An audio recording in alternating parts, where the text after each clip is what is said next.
On a quiet residential street in Toluca Lake, California, Garry Marshall's old home still stands, a place once filled with laughter, scripts being tossed across the living room, and the warmth of a man who shaped decades of American television. But today, neighbors say the house has changed. Imagine buying the home of a Hollywood legend, the creator of Happy Days, Laverne and Shirley, and Pretty Woman. A house where stars once walked in and out like family. But what if, instead of glamour, you inherited whispers in the halls, lights flickering at odd hours, and a presence that refuses to leave? That's exactly what the new owners claim happened after moving into Garry Marshall's estate. From the very first night, something felt off. The couple who purchased the house thought they were stepping into a piece of television history. They marveled at the Mediterranean-style arches, the tall hedges that kept the property private, and the upstairs office where Marshall reportedly wrote long into the night. But by the second evening, they began to notice strange disturbances. The faint smell of cigar smoke drifted through the hallways, even though neither of them smoked. In the middle of the night, a soft hum echoed through the house, tuneless at first, but slowly forming into something recognizable, the Happy Days theme. They dismissed it as stress from the move, until the doors began closing on their own. Friends who visited often complained of feeling watched while sitting in the living room. One neighbor swore she saw a man's silhouette in the upstairs office window late at night, long after the couple had gone to bed. The owners finally checked the house's old wiring, its alarms, even set up cameras in the hallway. But the footage revealed something they couldn't explain: shadows stretching across the walls, moving with no one there to cast them. What made it worse was the timing. Most of the disturbances happened late at night, in the exact part of the house where Marshall had worked.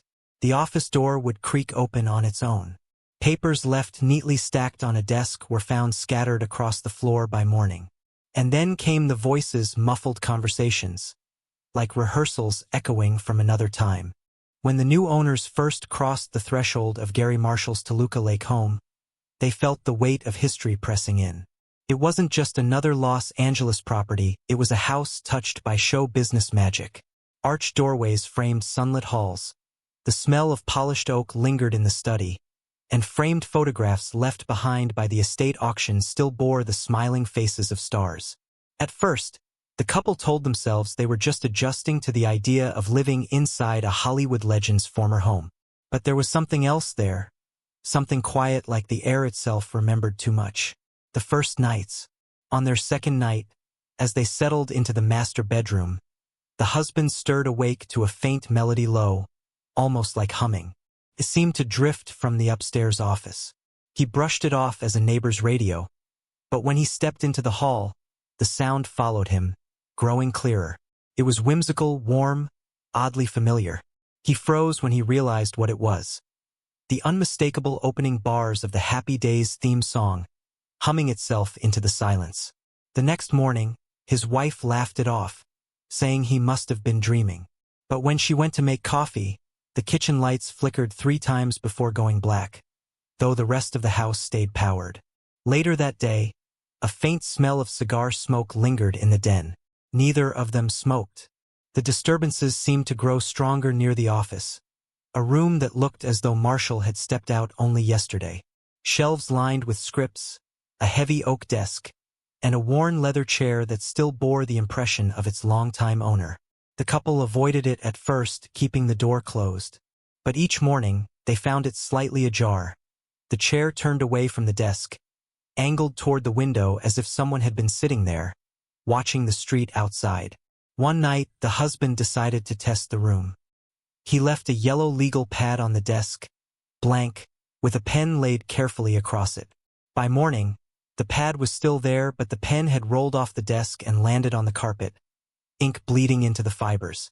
When he picked it up, he noticed a faint indentation on the page beneath, as though someone had pressed down without ink. A shape, a line, then a curve. It almost resembled a signature. He shoved the pad into a drawer, heart hammering. Friends began to notice. One visitor claimed she heard muffled laughter when she went upstairs to use the bathroom, though no one else was on that floor. Another swore she caught the reflection of a man in a Hawaiian shirt in the hallway mirror, though only the wife stood behind her at the time. The couple's nights grew restless. Doors slammed without cause. The scent of smoke thickened. And always the humming returned.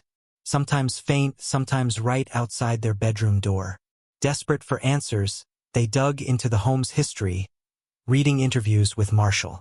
He was known to stay up late in that very office, rewriting scripts until dawn, cigar in hand, humming to himself as he worked out dialogue. They realized the details matched everything they were experiencing. The breaking point came one stormy night. The rain battered the tiled roof, and the power flickered across the street. Inside, the house seemed alive with motion. Doors shook in their frames. The chandelier above the dining room rattled violently. Then, in the upstairs office, the couple heard its footsteps pacing. Heavy, deliberate, back and forth. The husband grabbed a flashlight and stormed up the stairs, determined to put an end to it. When he opened the office door, the smell of cigar smoke hit him like a wall. His flashlight beam trembled across the desk, catching the outline of the leather chair. It was moving, slowly, turning, as if someone invisible were swiveling it to face him. The beam shook across the chair's backrest, and for the briefest second, he swore he saw the outline of a man sitting there. A faint shimmer, like heat rising from asphalt, shoulders hunched, head tilted toward the desk. Then it was gone. The pen on the desk rolled on its own, clattering to the floor. The hum returned, clear as day. Not angry, not malicious, just present. By morning, the couple made their decision. They packed what they could and left the house behind. They didn't bother with an estate sale or open house. They sold it quietly off-market to another buyer. Neighbors say the couple never returned for the rest of their belongings. And yet, the house remains. Passers-by claim they sometimes see a shadow in the upstairs office window, long after the new owners have gone to sleep. Late at night, if you walk past the gates, you might catch the faintest sound of humming, gentle, nostalgic, the rhythm of an old TV theme song drifting down from the darkened windows, as though Garry Marshall himself never truly left. His legacy lives on not just on the screen, but in the very walls of the home where he built his world. Don't forget to subscribe and like if you liked this story.